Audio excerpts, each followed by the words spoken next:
반갑습니다. 먼저 오늘 장 특징주로 한번 정리를 해보겠습니다. 김영일 전문가님 종목 어떤 거 가져오셨어요? 네, 오늘의 특징주는 이지바이오로 가져와 봤습니다. 이지바이오를 꽤 올랐겠다 제가 이런 생각을 했거든요. 한 달 네네. 동안. 근데 등락이 컸는데 결국에는 주가는 또 제자리였더라고요. 이지바이오가. 근데 오늘도 굉장히 강하게 한번 퍼포먼스가 나왔는데 어떤 점이 특징주로 캐치하셨어요? 역시나 이제 뭐 인플레에 대한 부분들이 시장에서 화두가 되느냐, 네. 그렇지 않느냐에 대한 부분들에 대해서 계속해서 이제 차익 실현이 나오고 급등이 나오고 반복이 네. 되고 있다고 봐야죠.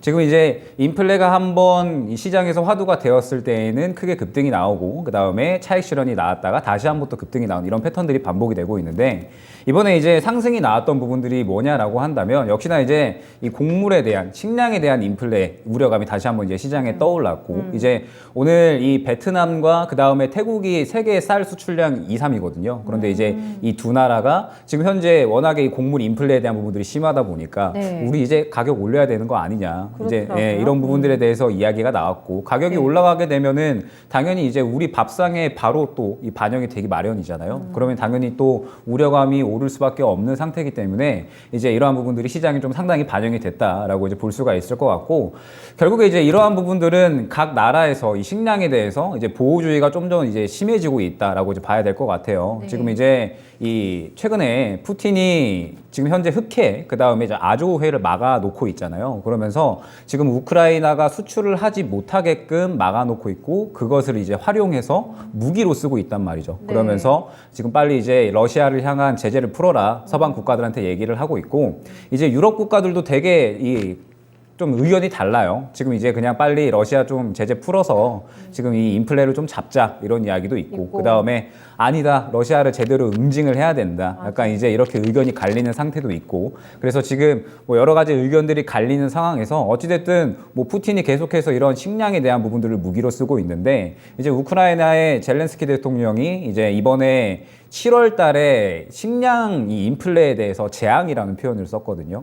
이제 작년에 대한 비축분들이 7월 달부터 이제 부족해지기 시작을 할 것이고 그때부터 이제 식량에 대한 재앙이 일어날 것이다 정도로 이제 표현을 했기 때문에 지금 현재 이 곡물에 대한 인플레 이 부분은 계속해서 시장이 좀 우려감을 좀 나타낼 수밖에 없다라고 볼 수가 있을 것 같고 현재 관련주들을 보게 되면 수급이 상당히 계속해서 들어가고 있는 모습이에요. 그렇더라고요. 지금 이제 뭐 이지바이오뿐만 아니라 최근에 뭐 고려산업이라든지 혹은 뭐 누보라든지 미래생명자산 등등 여러 가지 종목들이 계속해서 지금 상승이 나오고 있는데 수급이 계속해서 들어가고 있는 부분들이 역시나 이제 반복이 되고 있다 보니까 차익 실현이 나오더라도 이렇게 한번 이슈가 나오게 되면은 네. 그동안에 이제 쌓여 있었던 수급들이 한 번에 빵 터지는 그러한 모습들을 보여주고 있는 겁니다. 때문에 지금 현재 이지바이오도 그러한 형태를 보여줬다라고 볼 수가 있을 것 같고 이제 뭐 기업적인 뭐 내용보다는 역시나 이제 시장의 어떤 흐름에 의해서 상승이 나왔다라고 볼 수가 있겠죠. 네. 이제 자회사로 세들만이라고 하는 이 농업 기업 회사를 좀 보유하고 있고 이 기업이 지금 현재 이제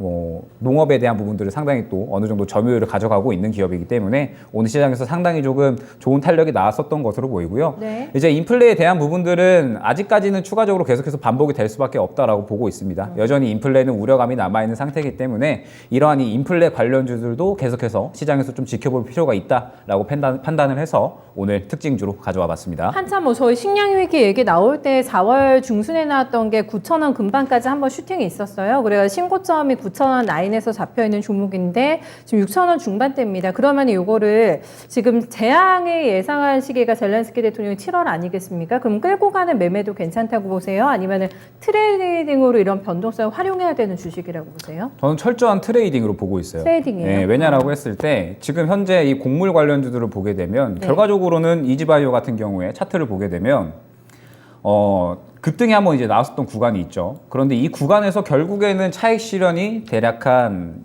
9,000원부터 5,500원까지 나왔으니까 거의 절반 정도 가격을 떨어뜨린 다음에 네. 그 다음에 다시 한번 수급 밀어 넣으면서 이제 이슈가 나올 때 한번 또 급등이 나오는 그런 양상을 반복을 하고 있거든요. 그러면 지금 현재 인플레 관련주들은 결과적으로 수익 줄 때 수익 챙겨 나오고 그 다음에 이후에 눌렸을 때 어느 정도 다시 한번 이제 앞에서 이제 뭐 인플레에 대한 부분들이 다시 한번 이슈가 될 것 같다라고 한다면 그때 이제 눌림 구간에 들어가야지 지금 네. 현재는 그냥 어느 정도 트레이딩 관점에서 수익 네. 챙길 때 챙기자라는 네. 관점으로 조금 안내드릴 수 있을 것 같습니다. 알겠습니다. 트레이딩 관점이라고 합니다. 꼭 기억해 주시고 요 이제 기법에 대해서는 틈날 때마다 이제 사세요, 파세요 좀 타이밍 오시면 좀 단기적으로도 잡아주실 것 같아요. 네, 김영일 전문가 오늘 눈에 띄었던 특징주로 확인해 봤고요.